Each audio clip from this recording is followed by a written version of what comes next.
The DYOJO Podcast is the infotainment podcast for the skilled trades, where our goal is to help you shorten your dang learning curve. So I'm super excited. Our guest today is a man who needs no introduction. Well, maybe some introduction, but Christopher Stanley is a mentor for insurance adjusters to help them start working in 90 days. Great Scott! My follow-up question as you're talking, you talk about the box, right? So we've got Xactimate, and Xactimate is, for all intents and purposes, a glorified. It's a spreadsheet with pricing. Right.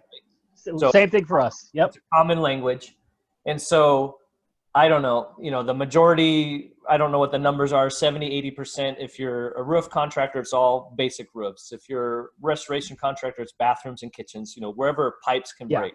That's gonna be the most common. So that's the most common. But you do, just like you said, there's times.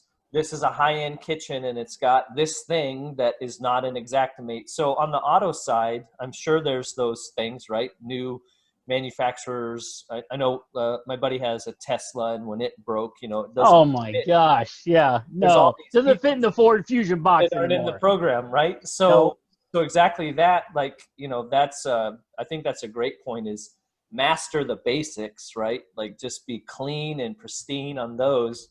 And then how do you communicate? So in that PDR program there, can you think of any examples or stories where you had to fight for something, that was outside of the box, and how you communicated that? Or I'm going to go pick a fight. Well, even when it's sometimes inside the box, let's be real here. Sometimes you have to establish the box. Sometimes that's the biggest fight, right? Yeah. Is sometimes, depending who you're working with, what insurance adjuster or like for us, we were subcontractors of a body shop a lot of times. So it'd be like you pulling me in and be like, hey, I need you to do the chimney here. And it's like, okay, I'll do the chimney on this project for a general contractor. Cool. But then that contractor's like, no, you can't do that. What do you mean I can't do it? That's how I have to do it. Yeah. What do you mean? And you start having these headbutts. So one of the big things that I encountered right out of the gate, I got the job. They moved me to Colorado. I was already there for a storm. They said, we want you to stay with your family indefinitely. I said, I'll give you 2 months. Ended up being there 2 years. But I go in, they're like, establish a daily program of, we'll be the company that's here.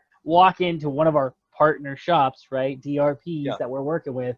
And they're just accusing us up and down. You're stealing from us. You're stealing from the insurance company. And I'm like, what are we talking about? Show me what's going on. And I was like, okay, we have a little matrix, we call it. So you have your standard pricing and Xactimate of what a tile sheetrock costs, or what a typical 4x4 is. Well, we have one on a clipboard for how many dents are on a car based on a panel.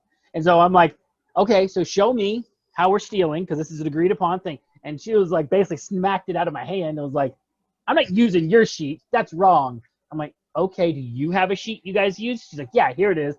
Same thing. It's the same thing, just didn't have my logo on it. Okay, cool, I'll use yours.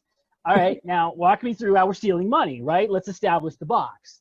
And so she did, and she just didn't know how it worked. She didn't know that there was things we call markups, and there's a 25% increase if it's aluminum or you don't have access. And so with them, a lot of times it was just establishing the box itself. So we got paid what we were owed. It wasn't even something special. It was like, let's just get all on the same page here with your own rules and guidelines. But my gosh, having that conversation, and even though they're adversarial, trying to turn it to like, hey, I'm on your side here. We're doing this together. And you talk a lot about that in your book, which I loved. And it's like, how do we get the insured back on the road, but yet everybody gets paid so we can keep doing this to help other insureds? Because we can't do it if we're not making money. So I think that you guys, I'm sure, encounter that switch of, cool, let you define the boundaries. I'll let you define the boundaries. Show me your guidelines. Show me what box I have to work in, and let's see if we can come to agreement using that. Then you find that one thing you need and go, but that in our case, that roof rail, we can't do it for that. This is why. Let me explain it. And they're like, oh, wow, we fit everything else. Yeah, we'll make an exception, make a good note, and that makes sense. Yeah. Yeah, that's everyone says that, Xactimate sucks and the program sucks and the negotiating sucks. And it's like, well, exactly like you said, okay, well, let's break that down. Like, what are they rejecting? And everybody knows, you should know after a while, there's certain, with each carrier, there's certain red line items, right? That's, they may be legitimate. Hot buttons. They're hot. Yep.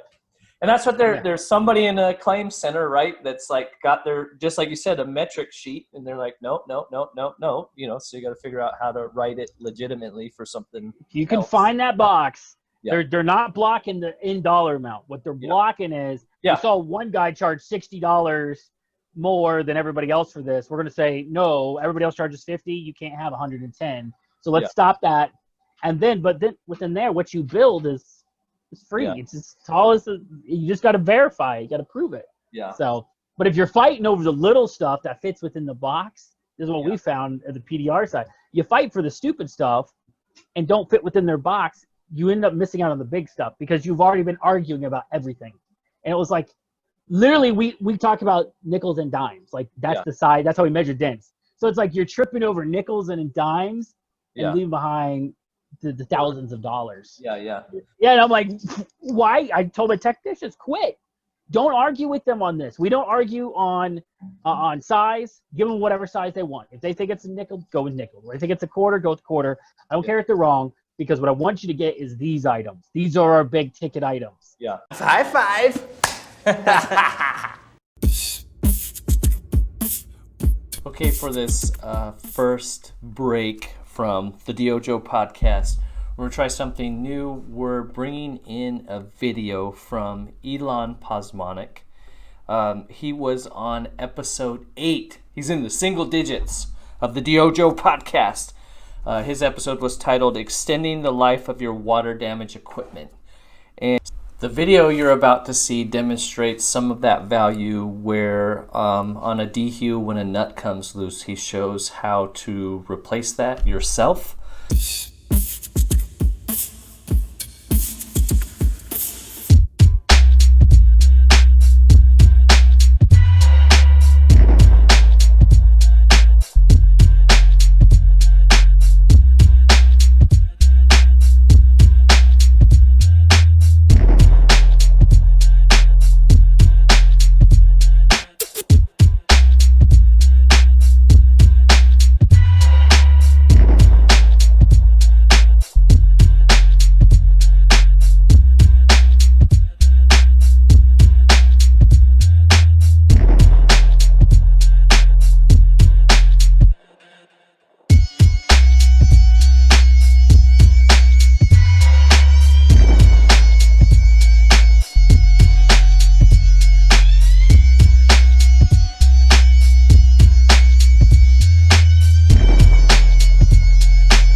So if you are listening, then you just got a real nice musical interlude between segments of your favorite, the DYOJO Podcast.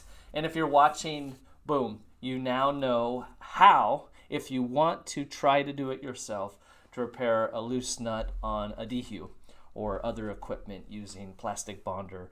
His Instagram page, at Born to Repair. That's Born to spelled out T-O Repair. Great stuff on his page, and like I said, he's a poet and a repairsman. If you're in the San Diego area, he will come to your shop and save you money. I guarantee it. We guarantee it. And if you're outside of the San Diego area, give him a call.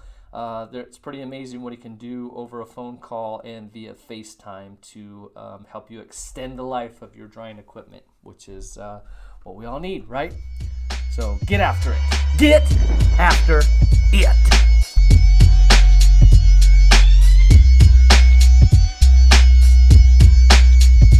Tripping over nickels and dimes and leaving behind the thousands of dollars. Yeah.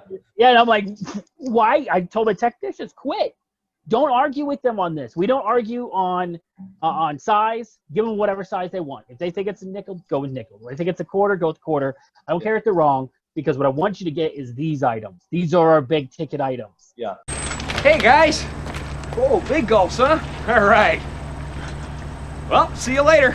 Let's concede so we can get something, the bigger items that actually really affect the bottom line much more. Plus, next time they come back to do one of your cars, they're going to like you. Yeah. Yeah. way better experience. Yeah. Well, and that's, I mean, there's a way to be adversarial and still keep the relationship too, right? Because that's the flip side of that is, we were just talking to some contractors about that. The estimators that think, oh, the adjuster's nice, and sometimes it can be a trap, They're totally priming you in. They're drawing you in, hey, why don't you do this and do this? And then pretty soon you realize, like, man, I got nothing left. And so, well, but it can be flipped, right? So you can do that I've been on both sides of this. Yep. And I think part of it is in that book, the PDR Cash Box, I do talk about an X factor. And the X factor in a conversation is the turning point where you go from you guys are opponents to now you guys can have commonality and relate to each other. Sure. Maybe that's, oh, you're a Dodgers fan. Oh, yeah, man, I can't believe they made it to the series, right? Yeah. Like, how do you know I'm a Dodgers fan? Oh, I saw it on the sticker in your car. Like, oh, yeah, man, I've been watching since I grew up. All of a sudden, there's a connection, right? Yeah. That X factor is what I found that I could turn almost any conversation. If I could find it, there's an X factor there. I got to find that X factor to also to make us equal rather than opposite. And if you do that, I feel like you're going to have a better conversation. I would say there's there's 10% of your customers. It doesn't matter what, or adjusters, relationships, doesn't matter what you do, what you say, they're just not going to be pleased with anything, and so, especially if you're in program work, it's just kind of like, let's just get through this as quickly as possible. Yeah. So I've been railroaded a few times, not to say it always works, but I can usually get it let's not be enemies by the end. I might not get what I want every time. Yes. But let's just not be enemies because I know what they're going through. I know what they're up against. And sometimes, frankly, those people, the 10% you're talking about, they just had a bad experience with somebody, or they're jealous about how much money you make. And that's a huge part of it, right? Yeah. They're like, no, you guys are making too much money doing this. That's the rates. Like, what are you talking about? It doesn't matter. How much do you think I end up with at the end of the day? Yeah. I get paid per day. Like, what are you talking about? I'm not pocketing this money. Like, Yep. All